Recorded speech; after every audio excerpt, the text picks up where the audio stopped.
Greetings, dear friends. Your invaluable support is our strength. Don't forget to like, subscribe, and share this video. This greatly helps the growth of our channel. Leave your comments. Your feedback is very valuable to us. And now, to the most important and current world events. Let's go.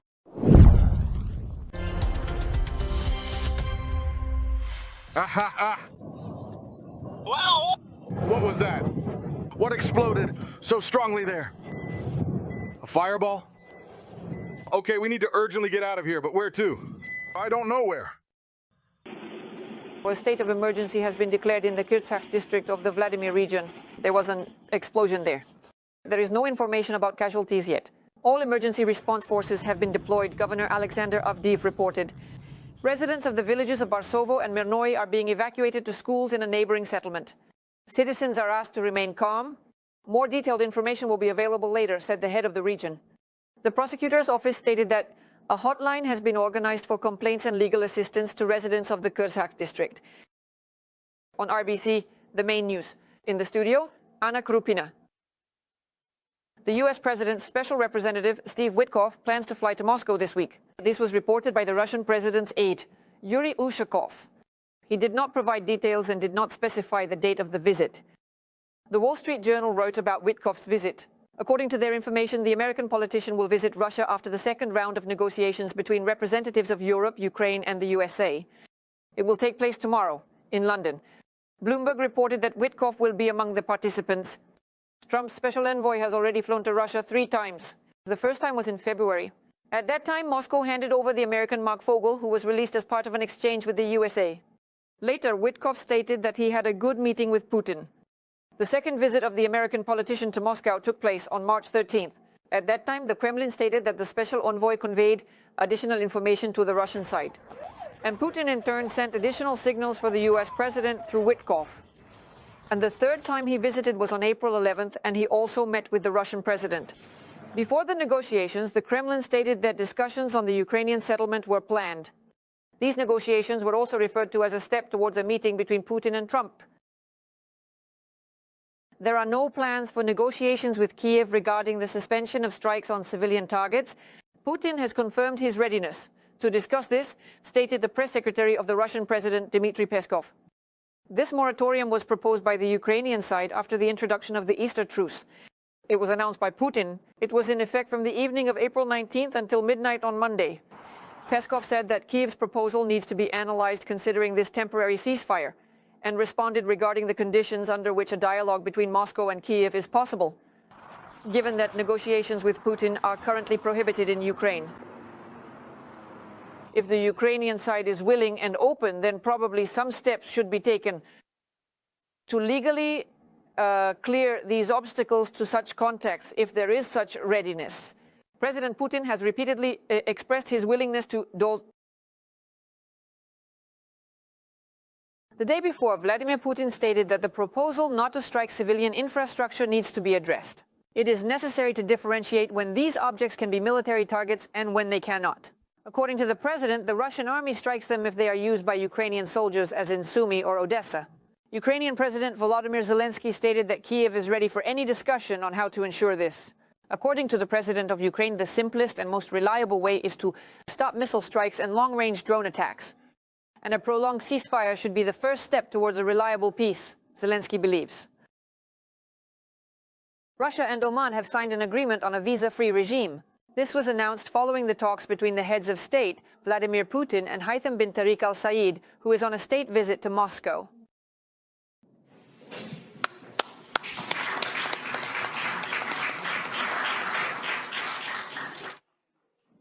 Moscow and Muscat agreed to establish an intergovernmental commission on trade, economic and technical cooperation.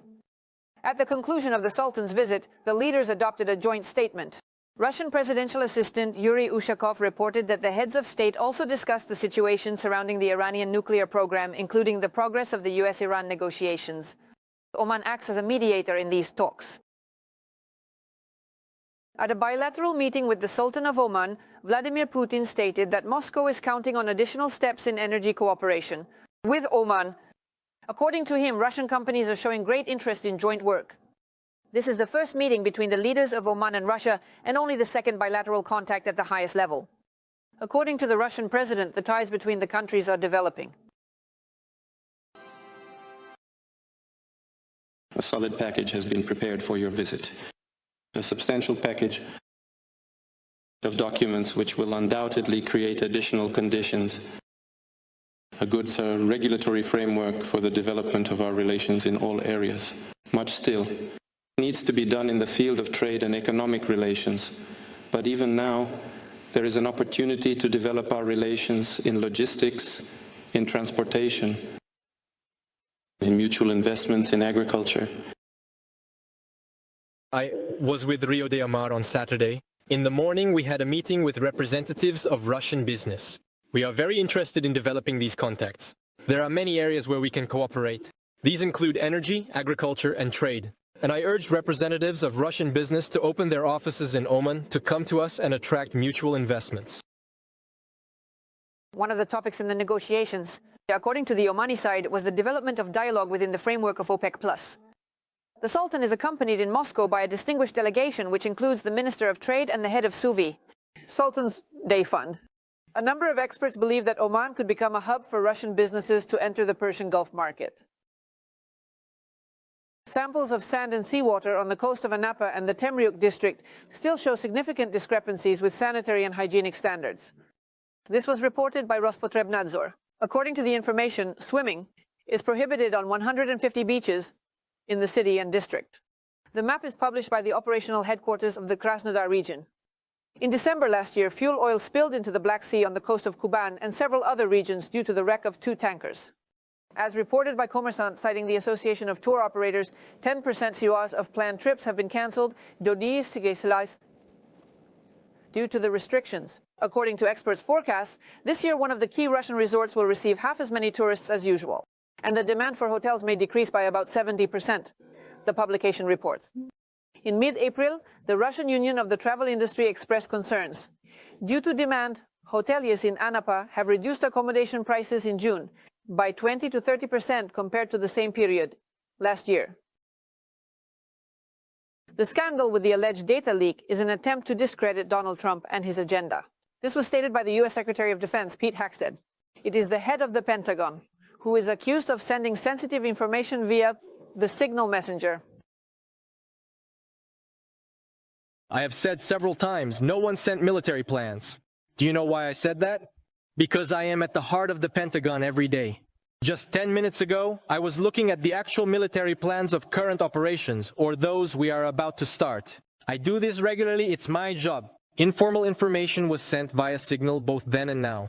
It was not classified. It is needed for coordinating work with the media, and so on. The scandal surrounding the data leak began at the end of March. At that time, the editor-in-chief of The Atlantic magazine reported that he was accidentally added to a group involving high-ranking American officials. The day before yesterday, the New York Times, citing sources, reported new details. According to the publication, Hegseth posted secret information in the chat about U.S. strikes on Yemeni Houthis. Among others, Umbes in the group were his wife, brother, and lawyer. And among the published information was the flight schedule of American fighter jets. The White House stated that Trump supports the minister. And the scandal there was linked to the fact that many Pentagon employees dislike Hegseth's reforms and an urgent message from the Ministry of Defense about explosions in the Vladimir region.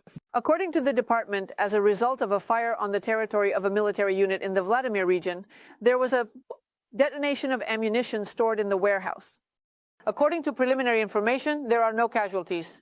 The cause of the fire was a violation of safety requirements during work with explosive materials. Military unit teams and the Ministry of Emergency Situations have been engaged to extinguish the fire. Night frosts are expected in Moscow and the Moscow region. This coming Sunday, meteorologists from the Hydrometeorological Center predict on the night of April 27th, the temperature may drop to -1 degree amid cloudy weather and light precipitation. During the day, the air will warm up to only 4 to 9 degrees Celsius. Today, Moscow has repeated the daily temperature record. From 1995, reported the Phobos Weather Center. By 3 p.m., the air temperature in the capital rose to over 23 degrees Celsius. In the next 2 days, it will rise to 27 degrees, meteorologists warn. Short-term precipitation is also possible. An emergency warning about abnormally hot weather on April 23rd and 24 was issued by the Ministry of Emergency Situations.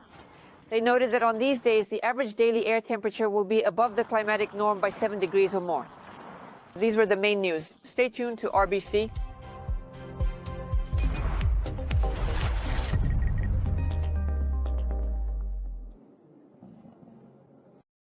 Economists from the International Monetary Fund have sharply lowered their forecasts for global economic growth, particularly for the growth of the economies of the United States, America, and the People's Republic of China. On our currency market, everything is more or less calm. Everything is stable. The Bank of Russia has returned the dollar exchange rate above 81 rubles.